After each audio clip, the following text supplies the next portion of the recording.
Assalamualaikum warahmatullahi taala wabarakatuh. Selamat sejahtera. Tuan-tuan, tolong share, tolong like, tolong subscribe. Muhyiddin Yassin marah. Pejabat peguam dia diserbu. Kita dengar. Serbut SPRM. Anwar jangan teruskan kezaliman. Muhyiddin. Bekas Perdana Menteri Muhyiddin Yassin mendakwa serbuan Suruhanjaya Pencegahan Rasuah Malaysia SPRM ke atas firma guaman Rosli Dahlan Sarabanan pagi semalam merupakan salah guna kuasa. Ini salah guna kuasa sedangkan dia peguam yang mempertahankan diri saya. Apa tujuannya SPRM pergi ke sana buat serbuan? Ini seolah ada gambaran sesuatu untuk dilakukan. Ini salah guna kuasa pihak tentu. Katanya. Kata dia antas pentas ceramah PRK Pelangai semalam. Baik. Sebelum kita baca kenapa alasan dia sebenarnya. Nah, Muhyiddin Yassin merasakan dan gelabah bahawa serbuan itu adalah atas tujuan untuk mengenakan beliau.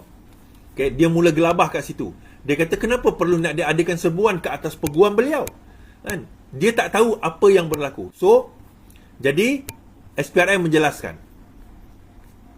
Dia kata, Azam berkata, semalam Ketua Pesuruhjaya Pesuruhjaya SPRM Azam Baki mengesahkan siasatan dilakukan terhadap seorang peguam yang terlibat dalam usaha kerajaan untuk mendapatkan semula aset 1MDB. Azam berkata, peguam itu merupakan salah seorang daripada beberapa individu disesat mengikut Akta SPRM dan Akta Pencegahan Pencegahan Pengumpulan Wang Haram, Pencegahan Pembiayaan Keganasan Hasil daripada Wang Haram 2001. Azam tidak menamakan peguam disesat. Yalah, yang itulah. Malaysia kini sebelum ini memetik sumber mendedahkan bahawa 12 pegawai dari SPRM telah melakukan serbuan terhadap firma guaman Rosli Dahlan Sarabanan pagi tadi. Rosli Dahlan yang juga rakan kongsi RDS merupakan peguam utama Bersatu dan Muhyiddin. Sumber itu mendakwa pihak SPM menuntut hak untuk menggeledah dan merampas dokumen firma itu. Sebelum itu, pegawai-pegawai kuasa juga menyerbu pejabat undang-undang Cetan Jetwani dan juga kawan yang mewakili Muhyiddin. Azam berkata SPM menafikan kehadiran pegawai permis tersebut menyalahi akta mana-mana pihak berkuasa. Now, timbul satu persoalan. Apa kaitan dan kenapa Muhyiddin Yassin gelabah sangat, tuan-tuan? Okay, kenapa Muhyiddin Yassin gelabah sangat? Jadi kadang-kadang ini buat saya berfikir, adakah serbuan tersebut ataupun pihak peguam tersebut mempunyai kaitan dengan kes 1MDB? Bukan saya kata peguam itu ada kaitan dengan kes 1MDB, tetapi Bersatu dan juga Muhyiddin Yassin as a whole. Adakah kemungkinan tangkapan yang dibuat terhadap Najib Tun Razak itu tujuannya adalah untuk menutup satu skandal lagi, yang mana skandal 1MDB itu sebenarnya dikaitkan kembali dengan Bersatu, Mahathir dan juga Muhyiddin Yassin. Itu satu persoalan, tuan-tuan. Kita kena faham begini, setelah Najib dijatuhkan hukuman, ditangkap dan dijatuhkan hukuman lah pada waktu itu, aset-aset dan akaun-akaun telah di-freeze. Kan?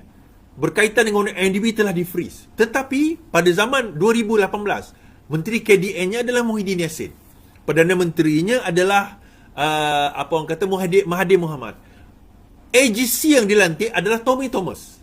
Apabila mereka berada di dalam kedudukan itu, ada tak kemungkinan bahawa terdapat aset-aset, wang tunai, cash dan sebagainya yang telah dirampas itu berlegar di dalam ruangan yang salah?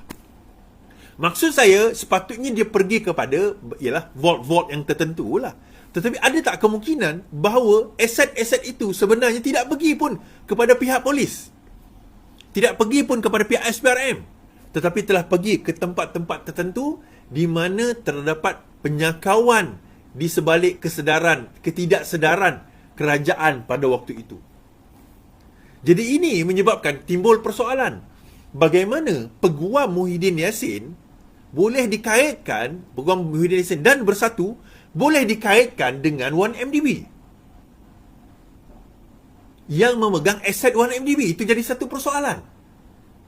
Bagaimana seseorang yang sepatutnya anti 1MDB, sebab dia lah yang menangkap 1MDB sebenarnya kan, tiba-tiba sekarang ini dialah atau peguam itulah dikatakan lah, belum lagi ada pengesahan ni, tetapi tidak lari berkenaan dengan aset 1MDB. Apakah perkara itu kita tak tahu. Tetapi seolah-olah macam too convenient, kita kata. Terlalu convenient perkara ini. Sebab kita kena ingat 1MDB ni melibatkan jumlah dana bilion, ratusan bilion ringgit, mungkin USD kot. Bilion, tuan-tuan. Satu jumlah yang sangat besar. Takkan tak ada yang terliur. Takkan tak ada yang tak terliur dalam perkara ini. Itu satu persoalan yang kita nak kena timbulkan.